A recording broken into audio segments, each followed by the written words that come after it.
Timeshifters hope that you enjoyed this rare and infamous moment that combines a first-rate disaster with genuine historical significance. But now it's time to take a deep breath as we prepare to temporally reset you. Are you ready?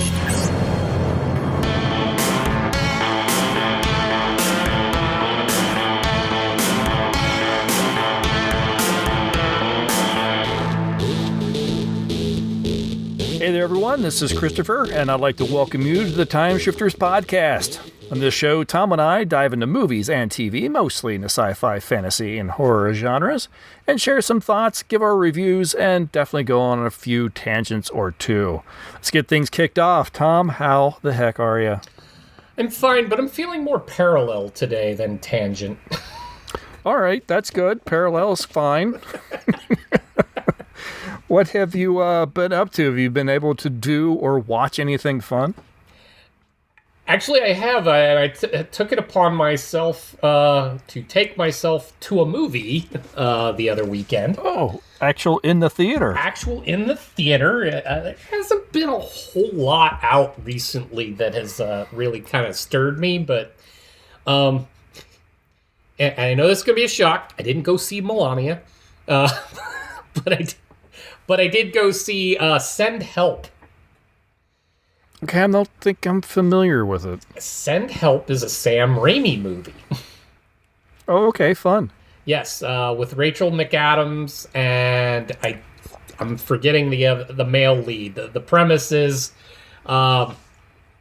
there's this woman. She's dedicated a good hunk of her life to her work at a company. She was getting kind of chummy with the CEO at the time, the guy that built the company. She's due for a promotion. The man dies. His son is left now as the CEO of the company.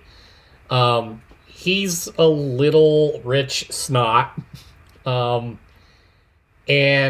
he's not going to give her this promotion, but he needs her because she's been so effective at her job that they have to go travel to work out this deal that they've all been working on.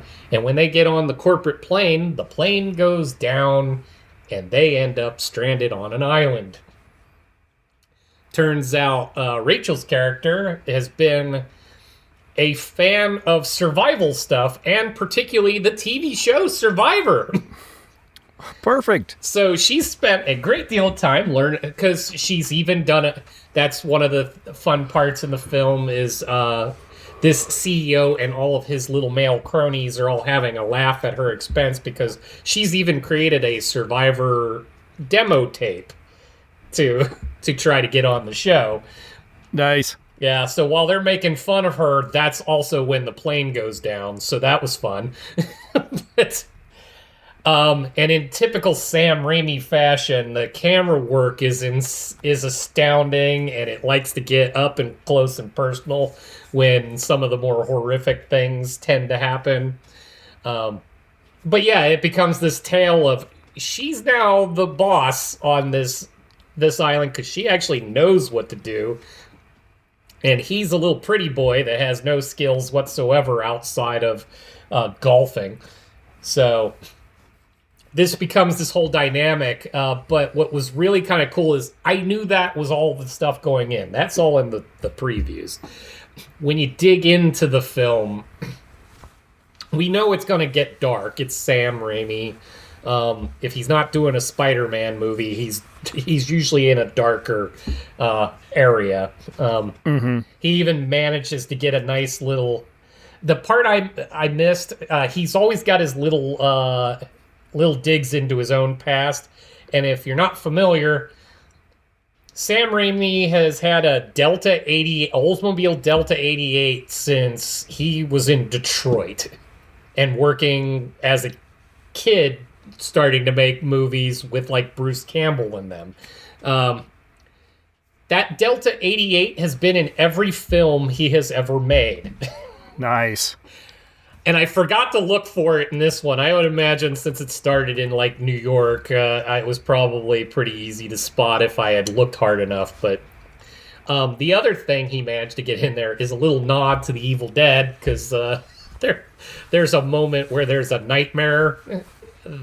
Our heroine is having a nightmare, and I swear one of the people in the nightmare looks tremendously like a Deadite from Evil Dead.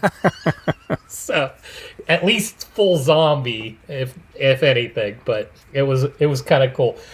But the neat thing about this one, I mean, it's kind of by the numbers. You're not too surprised by the stuff.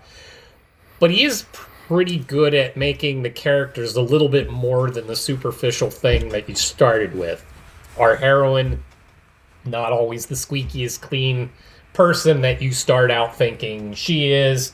The rich idiot is a rich idiot, but he has some reasons for why he is like he is, and those get revealed. And then the twist that you get a little bit at the end, you kind of see it coming. You get alluded to a little earlier in the film, but not quite to the level that we finally discover. So it was just a fun ride, and found great ways to make it really effective. That this woman was now in charge in a way that this guy was not prepared for, and it was just very cathartic. Nice. She has an amazing line in it. I've heard it before, but it gave a lot of punch in the moment where she goes, "Don't confuse my kindness for weakness." Mm-hmm. And in the moment when she chooses to say it, it's really kind of a, oh my God, did that just happen kind of thing. So, a lot of fun, totally worth my time to go to that film. Nice, very cool. Yes. Talking Sam Raimi now, I kind of want to go upstairs and watch Darkman. Exactly. I have heard some inkling of another Darkman coming. I have. I've heard the same, and I have to admit, I'm not one that has been sitting here for the past 40 years going, gosh, when are they going to make a good Darkman sequel? Right, because they did make 2 straight to video. Yeah, and they could have gone straight in the dustbin instead of the video. They weren't good. No, and I don't think they were Sam's. No, I don't think so. I think he only did the first one. Right. I suppose it would be interesting if you could get Sam Raimi and Liam Neeson to do a new film and do maybe even keep it. Okay, here's the follow-up 40 years later. What has Peyton, I think his name was, what's he been doing? What is the future of Darkman 40 years later? Right. I don't know. That might be interesting. Could be. I'd love it if they still managed to find a way. I love the little thing at the end where if Sam can get Bruce into a movie, he will. Mm-hmm, so Bruce Campbell went through all 3 of the Sam Raimi Spider-Man movies. But he makes an appearance in Darkman as well. Because he's the last mask that Darkman puts on as he disappears into the crowd. It'd be kind of funny if they managed a Bruce Campbell mask in a new Darkman film. That's exactly the same way if they make another movie, that's the way that movie should end as well. Yes, exactly. He just disappears into the crowd with Bruce's face on. Yeah. Go ahead and make it Bruce now. It'd be okay. Exactly. That's what I mean. No, absolutely. Have older Bruce in there. That'd be fun. So, yeah. I don't know where they're at with it. I haven't researched it at all, but I've heard inklings of it. So, yeah. So I haven't watched Darkman. I think, in between recordings, we're recording a little bit in early February. I don't think we recorded late January last time, I believe. Uh-huh. On Groundhog Day, my wife and I did watch Groundhog Day. Of course. But we did watch it with the Harold Ramis commentary. Oh, nice. Yeah. I've never done that. Oh, worth it. You should definitely check it out. I should, yeah.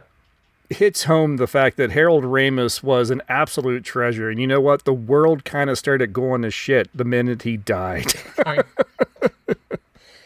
I don't know that that's all on him, but he is so funny. It is so much fun listening to him talk, and talk about the film. And it's one of those movies and one of those commentaries that I enjoy so much because it's him as he's talking. You're going through the film and he's pointing things out like, oh, that's my lawyer back there in the red, and that's so-and-so's cousin.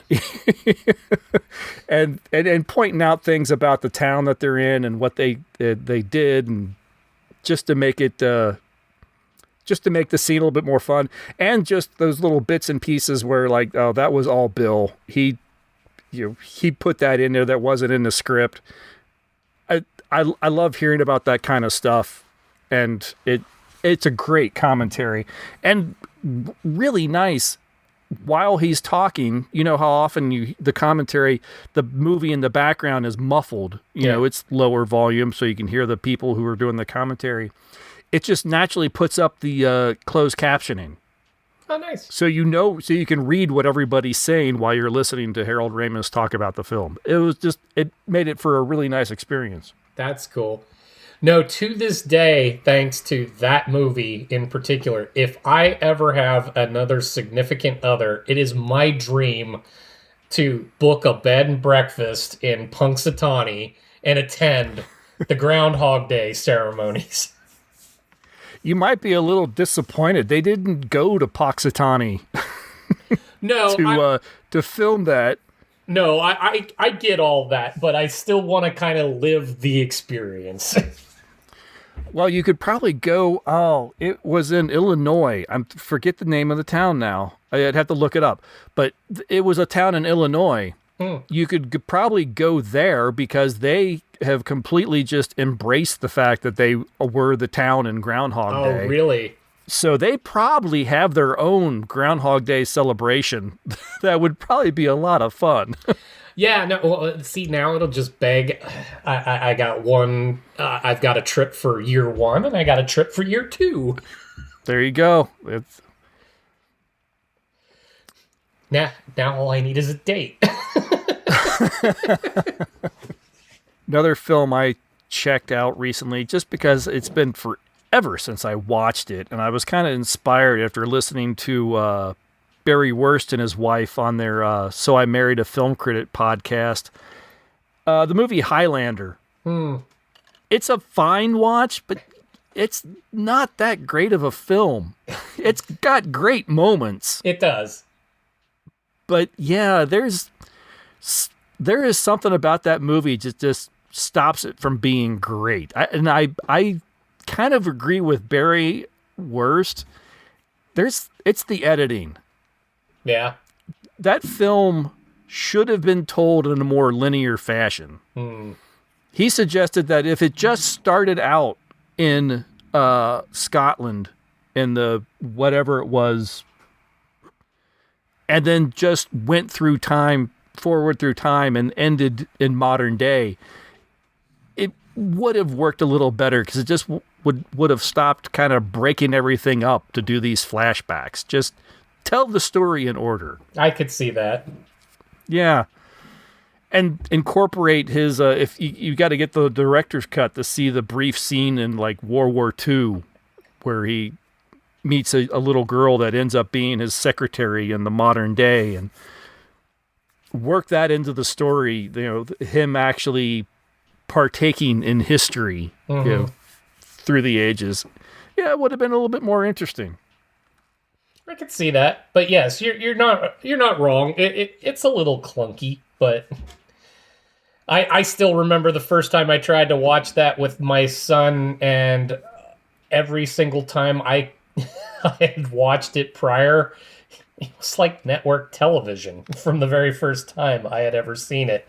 So when I'm watching it with my son for the first time, who at the time is maybe 12, and all of a sudden there's a sex scene that I didn't ever know was actually in the film.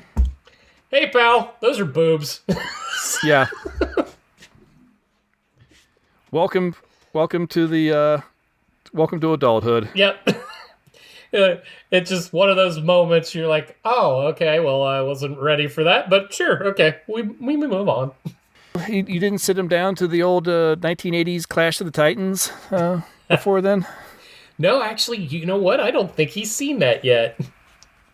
Well, he's 16 now. He's allowed to see more boobs in a PG film. Honestly, if I were to watch it that way, it would be the first time I'm seeing the boobs in the film. I've only seen it on network television. So I don't take into account all of the TV edit. There's a film I caught just, 2 nights ago? Last night, actually, I think, before recording. It's one I have known about for years, but then kind of forgot about. It was a Full Moon production, and I remember back in the day they used to advertise that this film was coming. Yeah. It was the film called Primevals. Okay. It was written up in genre magazines and stuff and everything about this thing coming up, and it was going to use the stop motion animation, and then it just disappeared. This film has its history going back like 50 years, apparently. The director, David Allen, had started planning this thing in the 70s. And it wasn't until the 90s that he was able to work out get some money for then the Full Moon Entertainment was the production house that was putting this thing together. And so they filmed most of the stop motion animation, and I think all of the live action stuff and everything. And then unfortunately, Full Moon fell into one of its many financial issues. Yeah. And then the director actually died, I think, of a heart attack or cancer in 1999. And so the whole thing was just shelved. And then finally in 2019, with the help of Charles Band, the original visual effects guy went back to the studio, finished the stop motion animation. They remastered the old film and did whatever and shot the new stuff and finally released it in 2023. Huh. And I have to admit, it's a surprisingly fun film. Really? It's just kind of a nice, almost family friendly adventure yarn. It's sort of like a Journey to the Center of the Earth sort of thing. Okay. The stop motion animation is like really old school, but well done and cool to watch. The live action stuff, the actors are good. It's a fun story. It's a little rough around the edges, but yeah, it's a fun time. That's cool. Yeah, it's very cool. Available on Tubi if y'all want to go check that out. I would recommend the Primevals. Oh, it's called the Primevals. The Primevals, yes. Interesting. Okay. No, I'll have to check that one out myself. Yeah, I would absolutely recommend it. It was a lot of. I was not sure what I was expecting sitting down to it, but I had a great time with it. It was fun. I had a fun time, and you can't ask for much more than that. No, I mean, that's supposed to be the point, isn't it? Yeah. No, I'm even pulling up a little bit of a trailer, and yeah, no, that looks like fun. We might have to just go ahead and cover that on the show. I mean, why not? Absolutely, why not? But, yeah, that's all I've been up to. That's cool. Perhaps we should get to the main event. Let's do that. Let's take a break. We'll listen to a promo for their podcast. And then we're going to talk about 2004's The Day After Tomorrow.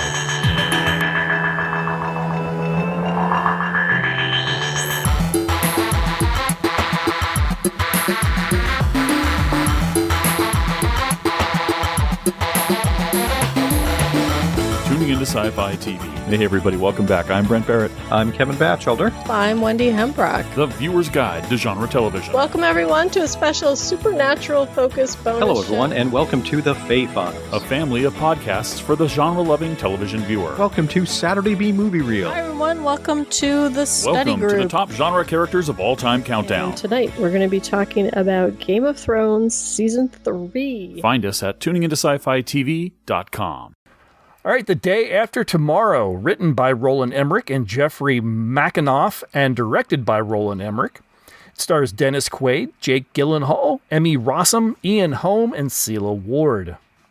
In the film, paleoclimatologist Jack Hill presents his findings concerning the last ice age and warns the international community that if something isn't done to slow down global warming, they could see a recurrence of the event sometime in the distant future. Little does he or anyone else realize that his predictions are correct, but the event isn't as far out as he thought. Within days, freak weather events began taking place all over the northern hemisphere. The Arctic air held at bay by the warm ocean currents are suddenly let loose and send several destructive storms across the globe. Now, seeing the Earth's temperatures plummet, the northern United States becomes uninhabitable, and millions of people are evacuated to the southern states and into Mexico. Unfortunately, Jack's son Sam and Sam's friends have become trapped in New York as the ice and snow begin to bury the city. Jack strikes out across the frozen country in a desperate attempt to save his son. As I mentioned on the last episode, this was a first-time watch for me. I did not get around to it in the early 2000s, and it went to the wayside, and it was one of those films I always meant to check out, and the opportunity just never kind of presented itself. So that's kind of why I chose it. Just kind of, okay, I won't have an excuse not to watch it. Because it's funny, for me, I saw this one in the theater and multiple times since. Oh, wow, okay. I actually, not bearing the lead, I actually kind of enjoy this one. All right, very cool. I thought it was fine. As far as end of the world films, I definitely liked it a lot better than 2012. That one just really makes me angry every time. Well, the two times I think I've watched it. Spoiler this one alert, we'll do that later this year. No, I hope not. I think we already covered that once. The Day After Tomorrow is... Yeah, I watched it and I felt like it was fine. I can't say I liked it, but I can't tell you any reason why I didn't like it. Right. If that makes any sense. No, I get it. Well, it's a disaster film. And disaster films in and of themselves inherently are about the disaster. The disaster is the star of the film. So everything else is just kind of there to get you to the disaster. So I totally get why it's just kind of a meh moment for you, because the characters in here, you're never in fear that the main stars of this film are actually in any danger, because that's why they're the main stars. The story is gonna kind of be around them, but the story isn't them. It's the disaster. So some of the dialogue, some of the relationships, you're just kind of like, it's just there so that I can get to the next cool special effects scene that I'm gonna watch. Yeah, maybe that's it. Maybe there's just... I didn't really feel like there was ever any threat, at least certainly to our lead characters. No, I mean, like, even when we meet Dennis Quaid's Jack Hall in the opening sequence, and we get the ice shelf cracking while they're collecting ice cores, and he jumps across the crack. Was there at any moment where you actually thought he was going to fall and die? Yeah, no, of course not. No, and way too early in the film. But so the suspense for at least the main characters is never suspenseful. Right. Just not really there. You might enjoy seeing the moment, but you didn't really have any emotional connection to the moment. Yeah, I mean, that's true of, I guess, just about any film, not Right. just action film. It's really true of any film. So I don't know if that's a criticism or not that could be really leveled to this, but I do feel like that plays a big part for some reason in this one. Yeah. Well, not to mention, there's not much. Everyone is pretty stock. I mean, no one's breaking new ground with what they're playing. Jack Hall is the consummate hero. He's the level-headed science guy, speaking truth to power, but is never going to be taken seriously because the big government and conglomerates are never going to latch on to what he's saying. And this is the preachier part of the film. Rightfully so. We're destroying our environment. There, we're not wrong to talk about it. But in the same vein, the same people who aren't going to listen now weren't listening then. And so this isn't breaking new ground on any front. No, exactly. And, it just occurred to me, it was something I remember talked to my wife about after we watched it. I didn't feel like anybody was really present in the film. There were, especially with like Celia Ward, granted she's just a supporting character. She's almost doesn't need to be there. She's Jack's wife. She plays Jack's wife, mother of Sam. And there are times where you feel like, did they record the rehearsal and didn't tell her? Because like Jack goes off, I've got to go get Sam. I promised, I'd be there for him. Tell our son I love him very much. I mean, I'm not exaggerating that much. No. It's kind of a table read. Very much. And I honestly felt that a little bit right with Dennis Quaid too. There are many times where I feel like you're not really giving this your all, are you? No, because there's a moment, we're about 3/4 of the way through. He and his two compatriots are out on their adventure to go save Sam and the others. The truck's already been wrecked. They have to hoof it. We're watching them walk. That's supposed to be part of the drama, is enough has already happened with this storm that an entirely full-size mall has been buried, to the point where it is now level set with the roof of this thing, and they don't even know that they are trekking across a glass top that their weight is obviously causing structural problems. And of course, his deepest, closest, most vehement friend is at the tail of this thing and goes through the glass. He's weighed down by the sled. He is dangling by there. The little podunk intermediary friend is the only thing keeping him from falling in, and the glass is breaking. The man's hands are bleeding. Jack's not getting there in time. So the guy decides to sacrifice himself by cutting the rope and dropping to his death. And we just carry on from there. Yeah, we get maybe a little bit of the music swell while we look at Jack's face. Yeah. And then we move on. Yeah, then we move on. I think the actual darker moment is the fact that this is only maybe a 2-story drop, while most apparently were to believe fatal. Thinking, there's a good chance this guy could have fallen and just broke a leg. He'd be down there. I think it was 3 stories, so that was a little more dramatic. And then we get the scene of the sled cracking on the escalator, so he's hanging over an obstacle that will hurt him when he falls. He's not going to fall on just the floor or the hot dog on a stick cart and all that. I couldn't help but think that the fall isn't immediately apparent as a fatal fall.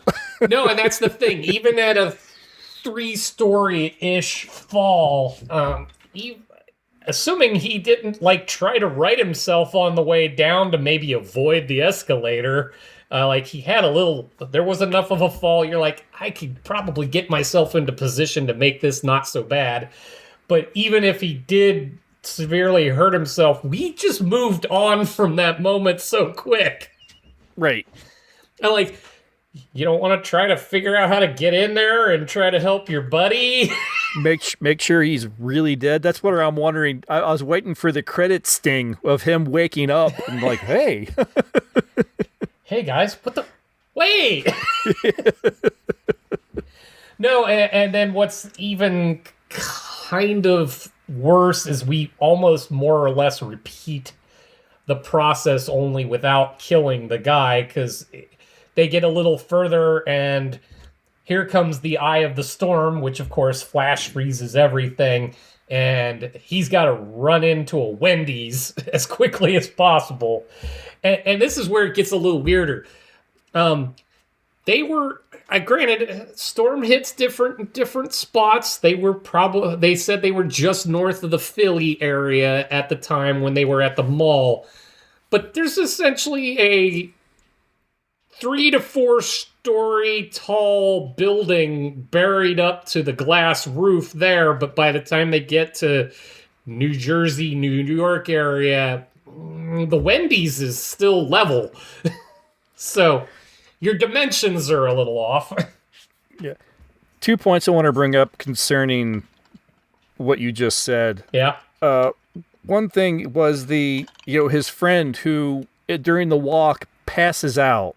Yes. So Jack is carrying him when the storm front, the eye comes, and in this eye, the temperature drops, to 115 below zero or something crazy. It'll freeze you instantly. So that's why he has to get it and they're into the Wendy's. He's got the gas fire going, so they were able to stay warm during the storm. The guy wakes up, everything's fine. He's just got a bandage on his head. Wait a minute, what the hell was that? Right. The guy passes out, and he just, after a good night's sleep, he's good to go. Yeah, no. After almost dying from hypothermia and a fall from the roof of a Wendy's, and yeah, he's just peachy. The bigger point I wanted to ask, I completely missed something, because where the hell was Jack coming from to go to New York? I thought he was in Washington, D.C. He's addressing the President of the United States and Congress. Yes. And then he's north of Philly, and when he gets to New York, he's coming in from across from the coast? I'm not real sure where they enter from New Jersey into Manhattan.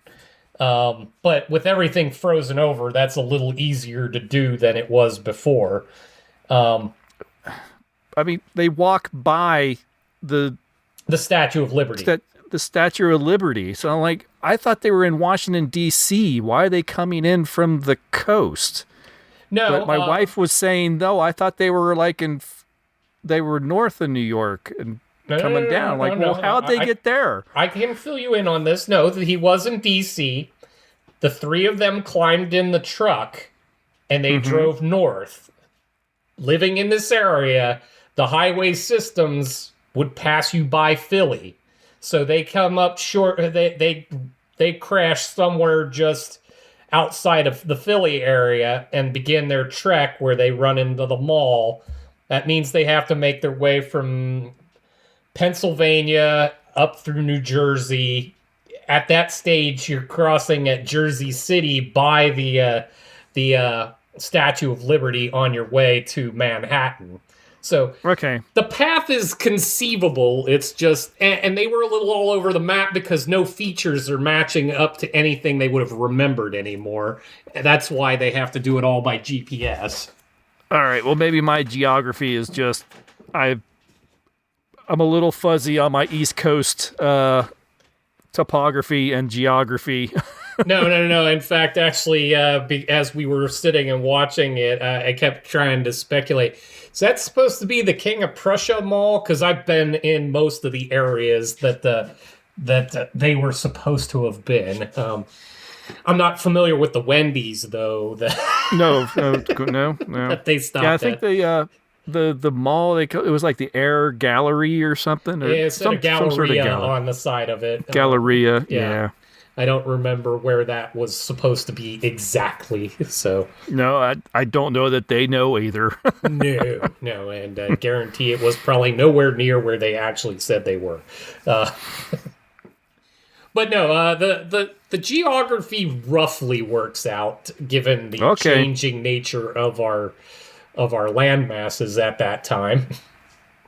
All right, fair enough. Okay, thank you for helping me clear that up. No problem. But since we're on to the way the storm and all that hit, and the part where it is a little weird with this film, as much as I kind of enjoy the overall vibe of this thing, we really kind of gloss over the level of damage this thing did. Like, we're following our little heroes and heroines through their little trials and tribulations. But this thing wiped out half the population of the planet, and we just kind of didn't bat an eye at that. There is so much in this film that is not explored. Let's talk about that there's like two guys up in the International Space Station watching the events unfold, and I'm thinking, and they're going to get home how? Right, yes, no. This storm is covering the northern hemisphere. Anyone with the technology to get them home?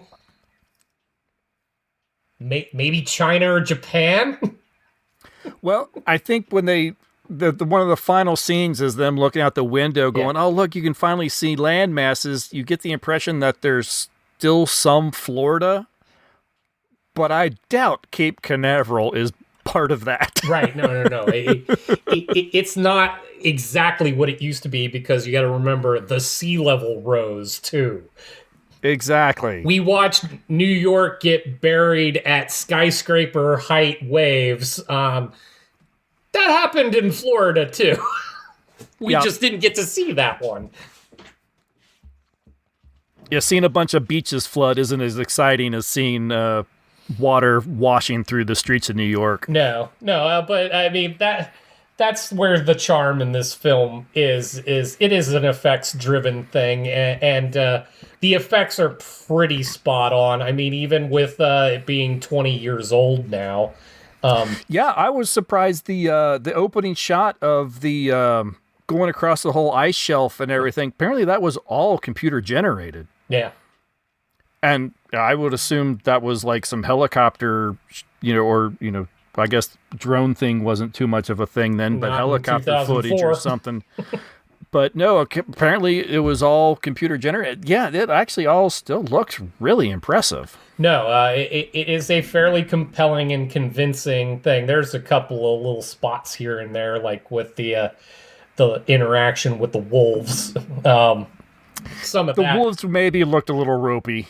Yeah, there was some of that. Well, because I get that wolf eyes gleam in the proper light, but these always seem to be glowing no matter where you were looking at them. So, yeah, well, and the fur didn't quite look right. They hadn't mastered the idea of fur and hair yet. Yeah, no, it was either that or all of the wolves were suffering from mange as well. Right. Which, given the scenario, maybe. But either way, everything in New York City was a lot of fun for the most part. Like the flooding, the tidal waves, the freezing, the Russian tanker. I don't know if you can actually fit a Russian tanker down the streets of that, but it's still kind of a cool effect. Yeah, yeah. That was my first thought too. Like, I know, New York streets, they're plenty wide, but is the entire street wide enough to allow a tanker to make it all the way up to the New York Public Library? Yeah, like, I've been on some really large ships in my time, and I'm like, even if it's 6 lanes across, which it's not in a lot of spots, I don't think that's quite wide enough. That thing would have gotten stuck down the range. Yes, exactly. You're telling me that there wasn't a pile up of cars or a bus further closer to the coast? Now, again, we're in a disaster films. Things get rearranged, but also having been to the New York Library before, I'm not sure what's the straight shot to the sea. Right. Like, I don't remember looking down the street and going, sure, I can see the ocean from here. It doesn't work that way. No. But it was all for the visual. Absolutely. Nothing more unnerving than being in a library watching a tanker pass by. So it made its point. It was even cool. I actually kind of just dug that they went to all the trouble to have it beach itself on a bus. Mm-hmm. It's like, why not? But it looked good doing it. Yeah, exactly. Speaking of the library, and this is mentioned in a little bit of social media comment that we got, but yeah, everyone immediately goes to burning the books in the library rather than breaking all the wood furniture. Tables and chairs that they're sitting on. Right. How fast does paper burn compared to wood? Right, but they wanted to really get in the guys, we've got an entire section on U.S. tax law. They want to get their little jibs in there, and they wanted to have debate over what book is worth burning versus another. Emmerich had to go, well, we can't just have our heroes survive. We have to have a couple other people too to make it realistic. But I got to give them something to do. Right. I got it. Have a debate about book burning and Nietzsche and. What's funny too is literally the day before we sat down and watched it here, on a random TikTok video, they were going over, given all the climate currently, the really cold temperatures. They had a review of why is it that unsheltered people don't die in droves whenever the temperature gets really low. And it was going over basic homeless survival skills. And then, of course, they had the homeless guy going over all the survival skills with them. And like, wow, okay, that was timely. But it was also those little moments where, he's, of course, talking to the rich kid. Yeah. And he's telling the rich kid, it's like, oh, no, you stuff your clothes with a newspaper or paper. It'll help insulate and everything. So it's like, my head hurts from the message hammer. Right. No. But here, I actually want to give a little shout out. I wanted to remember to mention the rich kid. Emmerich's not known for dimension in most of his characters. However, I have to give him a little bit of a nod on the rich kid. When we first meet the rich kid, you figure this is going to be your stereotypical rich kid. He's interested in the girl. He's gonna be a jerk about it. And every time you think he's going to be the asshole you think he's supposed to be, he actually takes it in a different direction. Like, this guy is actually genuinely a good guy. He just has wealth. And it wasn't what you were expecting. And every time there was an opportunity for him to be a jerk, he went a different way. Like, even when he recognizes that Sam is really pining hard over Laura, and he's actually been around the two of them long enough to pick up on that, he happily steps aside and says, just go talk to her. And that's where this is also the clunkier part of this. It's a disaster film, but we still have to find our heartwarming moments. Yeah. You wonder how you have time for that in some of this. So it's the Seal Award thing, too, with the cancer kid. Oh, yeah. My Like- God. Cute, touching, completely irrelevant. You could have lifted all of that out of there and no one would have batted an eye. It would have put you in more of the territory you like and reduced the film to about an hour and a half. Yeah, exactly. Yeah, if you didn't buy your jujubes at the at the concession stand, don't worry. This film has plenty of sugar for you. Yes. It really does. And where they choose to insert it is just insanity. But it's actually, as much as it doesn't fit and it's wrong, it's kind of also part of what makes it a little fun. It provides a little bit of the corniness. It does. But it also it's you've got all this action stuff and people trying to survive and the storm and this and that, and then it comes to a screeching halt so we can see Sela reading a story to the cancer patient while they wait for the ambulance. Right. Now, I'm also going to give a little extra thing here. It's not a great part, but it made for interesting conversation just within my home. Like I said, my son and I watched this one, as well as our Hermit movie that we discussed prior.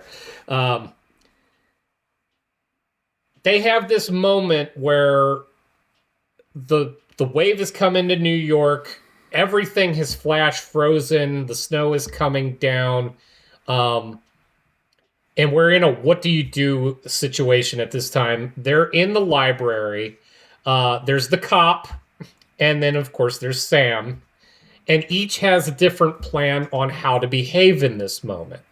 Mm-hmm. And they didn't dwell on this, that you could have probably only made the entire movie just about this part, is my son goes, well, of course you're going to stay. I'm like, I paused the film at that moment. I said, tell me why you're going to stay. Like, well, it makes sense what Sam is saying. I'm like, yeah, but how do you know the kid is right and not the cop? Cop's got experience. Cop's lived a life.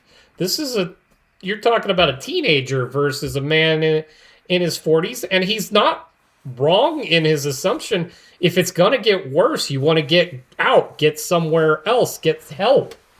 He's not wrong to want to go. So which do you choose to do? And I'm like, I'm telling you right now, you're choosing it because the movie wants you to choose it because that's one of the heroes. And the cop isn't somebody you know. No, it is definitely a paint-by-number disaster film. It is. You go back to the 70s with Towered Inferno. The Poseidon Adventure. The Poseidon Adventure. This is the Poseidon It Adventure. is. All the characters and everything and all the character types are ripped right out of like Poseidon Adventure. And that dealt with the same thing. We should go aft. No, we should go forward.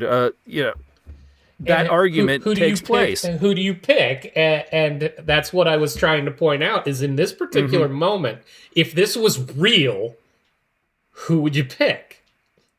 Both arguments are reasonable, but the one about staying actually sounds, and Sam says it's risky, but it is. It's really risky.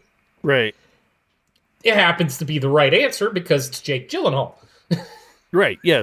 Stay with the star. So what I'm sensing is in a big cataclysm kind of thing, I need to know what your movie creds are. Yeah, it's a good question. I mean, in a case such as this, do you stick with where you're currently safe, or do you try to find a better place? Yeah, it's a question I hope I never find myself needing to answer. No, and it's made more. It compounds the problem because they're in a library. It's a library. It's not intended to be a place that you stay. It's a temporary visit. So there's no food. There's no facilities beyond the restroom. They're not necessarily where you need those facilities to be, too. There are no beds. There's no other supplies. It's books. So this is not necessarily the prime location to try to dig it out. I asked my wife, and I questioned should they have just stayed in the apartment? Right. And my initial thought is probably yes, but it was Sam being Mr. Macho, and I wanted the girl, and this guy's getting in my way. I don't want to be in his apartment anymore. Well, yeah, attitude. This is Sam being kind of an ass in the moment, but he also is making a vow. Before he knows what has happened, they want to get to the train. They want to get out of there. Mm-hmm. That is a valid thing to want to do in this moment. But once they learn that, they could have turned around and gone back in. Yes, exactly. And it would have prevented Laura from getting the scratch on her leg that almost kills her. It would have they would have given had them food. They would have had blankets. They would have had clothing. High and dry. Yes, exactly. Which is why I do like when we get to the end of the movie and we get to the rescue of Sam and gang. When we're getting the walkout, and I want to cover this in a second, but there are other people in the city. So that only further proves your point that if they had just stayed right where they were, when it all said and done, they could have just gone to the roof and flown out of there. Yeah. Now this is one, and it grinds on me every time I watch this. And no, I don't know what the explanation is. Where are the officials when Sam is rescued? Where are they located? The rest of the human survivors, where are they in the moment? I don't know what you mean. Everybody that knows that Jack Hall has taken off to go save his son is currently in Mexico. Right. Okay. And the one guy who was on Jack's side the entire time climbs in the helicopter in Mexico to fly to New York City. I don't know what the range of those helicopters are. It's not that far. It really isn't. I'm familiar with the helicopter. It won't fly from Mexico to New York City. It won't. It need to be refueled a couple of times. So, no. So where did the helicopter go and where did it get its fuel? Because it's the same helicopter. Florida. Sure. You mean the aircraft carrier that's stuck in the ice? Yeah. Yeah. Yeah, no.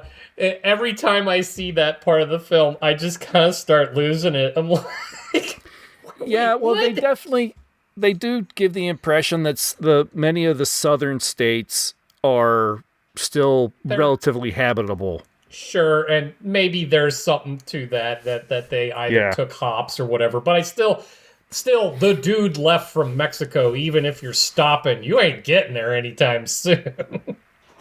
I noticed, and I thought it was kind of funny, they apparently did several takes of when Jack is explaining where the safety, where it's going to be safe and where it isn't. He draws a line across a big map that's behind him. There's multiple takes where I saw like 3 different times the line moves. You know what? I hadn't focused on that. Now the next time I watch that, I'm going to totally be looking for this line.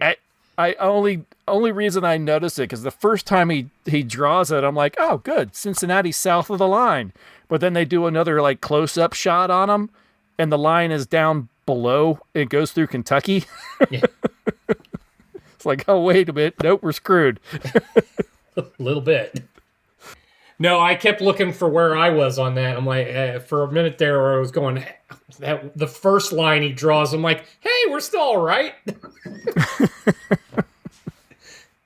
Yeah, there's a lot of little stuff that you could unpack with this film. You know, the idea of like effectively all of the United States being locked out of Mexico. Mm-hmm. They had a little fun with that. They had some fun with that, and I think that actually hits a little differently, and maybe it's a little bit more poignant in 2026 than even it was in 2004. All I know is currently in 2026, we'd have been gunned down at the line. Yeah, no, I don't think that gate would ever get opened. No. No, that'd be... See ya. Oh my God, U.S. officials trying to get to Mexico? Nah. Not today. Yeah, there's so much that I think would take place after this film that would be a really interesting, like, political drama. Oh, yeah, no. How do you restructure global society when you've just lost the northern half of the planet? Yeah, you know, are you Americans anymore? No, you're Mexicans. There is no more United States of America. Right. Right. That's... Where do you go for... And you know there'd be the president was down there. Oh, but I'm the president. President of what? Right. Yeah. And we didn't even get... Because this is all very U.S.-centric, and so be it. It's a U.S. movie. I get it. But it's not just the loss of the U.S. It's the loss of the entirety of Europe. The entirety of Russia. Probably a good hunk of China in the process, too. So, yeah, you lost most of the... You've lost all of Western culture, more or less. Yeah, the Northern Hemisphere is now gone. Yeah, good luck getting all of China to evacuate to, like, Korea. Right. Yeah, no. Nothing about if anything, I wanted a side trip to Australia and New Zealand where they're all laughing. We're good. We're all fine. Yep. Like, yeah, the Ice Age might chill us out a little bit, but we ain't you. Nope. Excuse us while we go mine the sea all around our country. Right. Good thing probably 90% of the airports are gone. Because you ain't getting here. But yeah. Yeah, no, the intrigue of what would happen next, starting with someone radioing from the space station going, how are we getting down? Yeah. Yeah, I hadn't even really fully considered that, because they seem awfully cheery up there. Oh, it's so pretty. Look at it. Like, it really isn't set in, has it, guys? Yeah, I've never seen the sky so clear. Well, we hope you enjoy it, because it'll probably be the last. It might be the last thing you see. Right. Before you try to start figuring out, can we land this thing? Right. Now, all of that aside, I think one of the things that makes this movie for me, and it's such... I even tried to catch it through the movie, and it's not really through the movie. It's the theme. It's the music. At the beginning and at the end. The theme song for this is actually really good. I'll admit that it didn't leave an impression on me. I don't didn't? recall. No, like I can hum it in my head as we're sitting here. So well, you've also watched it numerous times. So no. I get that, but it's one of the things that it's the part that gets me going when I get into the film in the first place. It cues up immediately when the movie starts, and I'm kind of all about it when it's doing it. So it's not necessarily it's not necessarily everybody's thing, but for me it is. So it ends up becoming a draw to why I watch. I do remember seeing the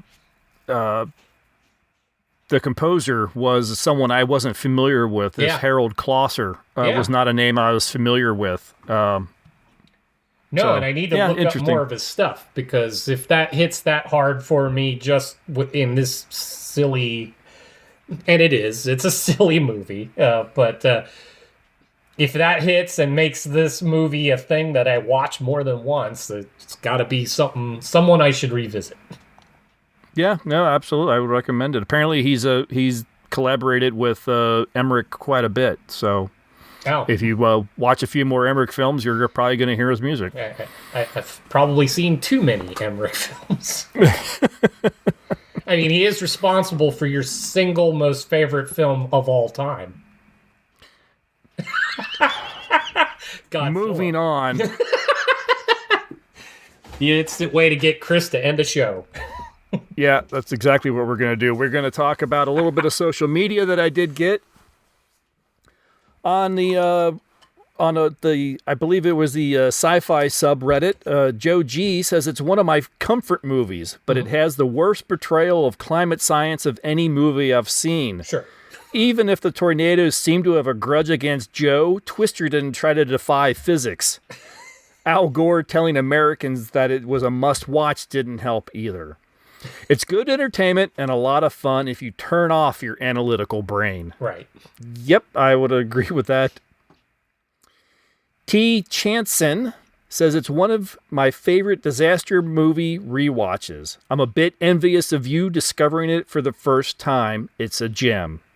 So, yeah, I didn't dislike it, but I it's not one I'm gonna keep going back to or anything. Well, it has Emmy Rossum in it, so that's also a plus. Yeah, no, she was very nice in this. And over on Facebook, Cameron says it was watchable, but pretty lame. Damn you, Emmerich.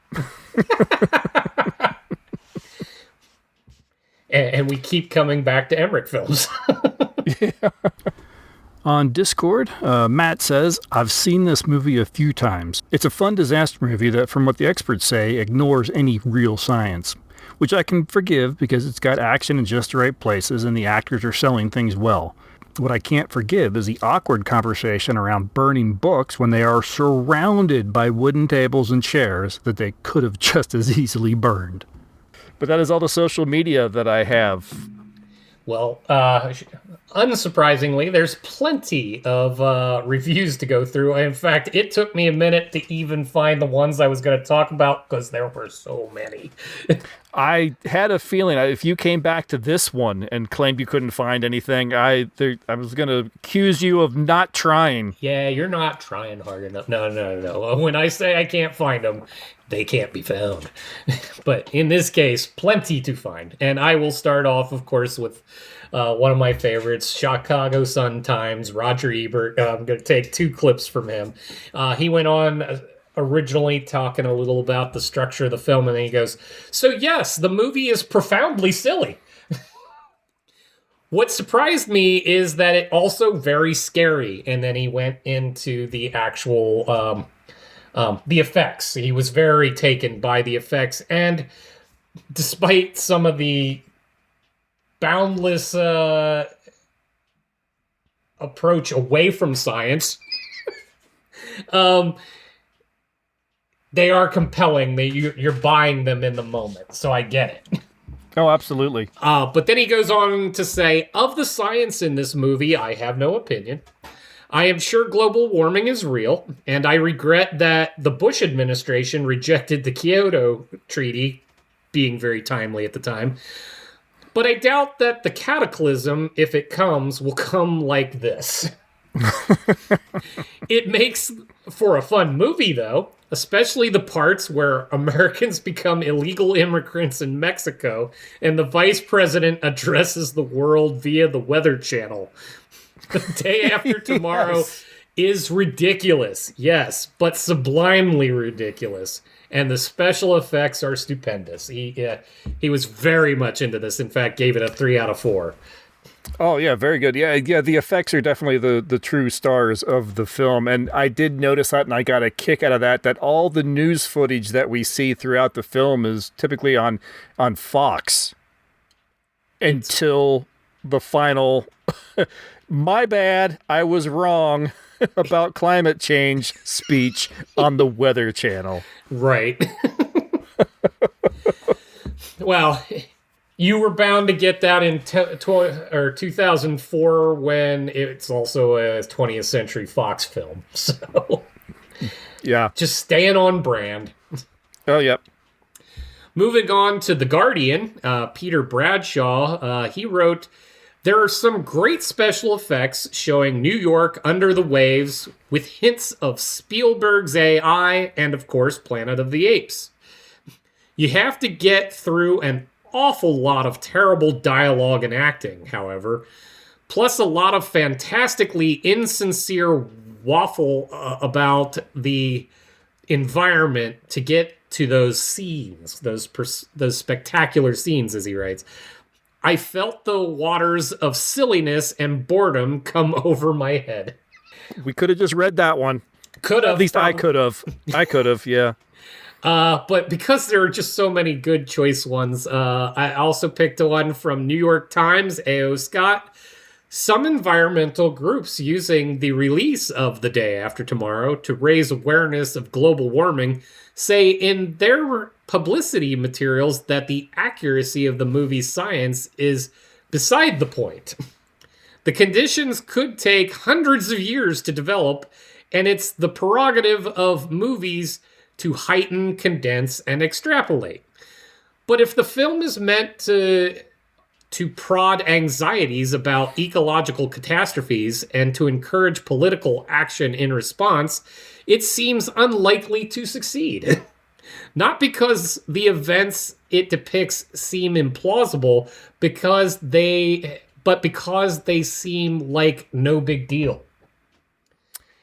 And that is and I think that's where you're starting to get some of your meh about the film is this is a giant disaster. And other than focusing on our heroes, nobody seems to care that half the world has been destroyed. Right. Yeah, we see some deaths, and we see the results. You know, the helicopters, the fuel line freezes up, the helicopters fall out of the sky. When Jack and his friend finally walk into New York, we see all the frozen bodies on the ground, including the cop that tried to talk everybody to leave. So yeah, we see some death of, okay, this is legitimate dangerous, as long as you don't have plot armor. Right, exactly. And this is why I think you'll like this last one that I've selected from the Washington Post. Stephen Hunter. "See, it's not an Al Gore movie. It's not a MoveOn.org movie. It's not a Let's Roast Bush movie. Well, it's all of those things if you want it to be, but basically, it's still a Roland Emmerich movie." Which tells you all you need to know. The director of Independence Day, Godzilla, and The Patriot has certain attributes, all of which are given full vent in The Day After Tomorrow. He's crude, stupid, slick, cornball, predictable, laughable, relentless, trivial, and the sum of all of these, ridiculous. He's never made a movie you could believe, and he still hasn't. I love it. I knew you were going to love that one. That's why I saved it for last. Speaking of the president, you know, he was very much not Bush. I was surprised that... no, the vice president was. The vice president was very... what the hell was his name? Oh, Cheney. Yes, thank you. The vice president was very Cheney-like. Yes. The president ended up being not very Bush-like, which surprised me. But I got a big kick out of they're going to finally evacuate the White House. You see the president, give one last look around the Oval Office. He leaves. In almost the very next scene, someone comes and tells the vice president that the president's motorcade didn't make it through the storm. He's dead. Like, what? You've chosen to kill the president of the United States off screen? Well, yeah, because, I mean, maybe that's why I don't remember which order these are in. And why was he in a car? Right, but no, maybe because he did that scene in Independence Day, he didn't feel the need to put it in this one. Odd choice, though, to make the vice president like a major role. Yeah, that was very interesting. Well, in Independence Day, the president did, survived. It was his wife that died. Well, yes, but we actually wipe out the White House and all that. Yeah. And No, I couldn't figure out. I just found it very odd that a scene like that, a major plot point, is all done off screen. Yeah. And literally, the president leaves the White House, and I swear to God, it's like the next scene. Oh, he died. What? I have to admit, too, and I remember saying it to my son at the time, I'm like, this movie is probably all vice presidents' favorite movie, because never before will you see a vice president talk as much as this one gets to. My wife got a big kick out of the, Mexico closes their border, but they finally agree to open it after the United States forgives all Latin America debt. I did. Like that means anything Right. anymore. Yeah, like anyone with their debt, come collect. Yeah. They actually get to now say, you in what army? Mm-hmm. Doesn't ring so true when the whole northern hemisphere is gone.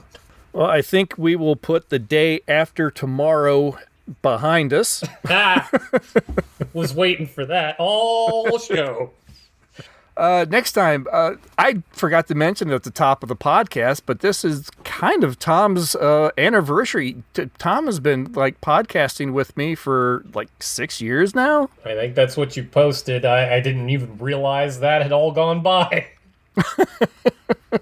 It has gone by quick. Very good times. When you're having fun, good times. This is true. It's been memorable, enjoyable. I can't believe it has actually been 6 years. So it doesn't seem like it, but then I think, we did that whole year of time travel, and we did that whole year of Mars, and we did the whole year of this, and a whole year, and then we did that theme, and then that first year we just did. Oh my God, it's been 6 years. Yeah, no, because I can even think back to when I started, where we would try to just do random, but then it kept noticing that we were grouping things till we evolved it into year-long shows. Yeah. So happy podcasterversary. Thank you. And to celebrate, I let him pick next episode's film. You're welcome, everyone. He's decided to do another MST3K Unriffed episode, and we are going to watch 1988's Space Mutiny. And if you haven't seen it, come join us. It'll be fun. Oh, please do. Come see the exploits of Slab Hard Rock. It is one of the latter, but one of the better of the latter season MSTs, I think. Space Mutiny is a lot of fun on the Mystery Science Theater. I am curious to watch it. I don't think this film is going to be better, but I am curious to see if maybe there's a little bit more thought that went into it than MST may have let us believe. Yeah, quiet down the guys and just see if you can watch it as a film. It'll be fun to try. We didn't have much luck with the last one with War of the Lost World, but No. That one no, was no. rough. I think that film was worse. It was, yes. It was all bad all the time. All right, so that should be a good time. Do follow the link in the show notes there for us, and let us know if you've seen Space Mutiny or what you think of the MST Space Mutiny episode. For now, thank you for listening to the Time Shifters podcast. We'd love to hear your thoughts on this episode, whether it's feedback, questions, or just something you want to share. Reach out via email or drop a comment on any of the social media posts. As I said, the link in the show notes will get you wherever you need to go, or you can go to timeshifterspodcast.com and find it all there. If you've got a moment, please consider leaving a rating or review. Don't leave us out in the cold. It really helps more people discover the show. And who knows, they might become time shifters too. If you're feeling extra generous, you can toss a little support our way while money is still good, before the apocalypse. You can go to kofi.com/TSPOE podcasts and leave a donation there. Every bit does go towards web hosting and production costs. This show will always be free and never be behind any paywalls or glaciers or anything like that. But any help you can give us is truly appreciated. Or if you'd rather get some cool stuff for your support, before your debts are forgiven, check out our merch at TeePublic or Dashery. Links are in the show notes and on our site. You'll be helping us out and supporting some awesome independent artists at the same time. You can get a nice sweatshirt or hoodie. That'd be I hear perfect. they come in handy during this film. Absolutely. That's going to do it for this episode. Thanks again, everybody. We'll catch you next time. Bye.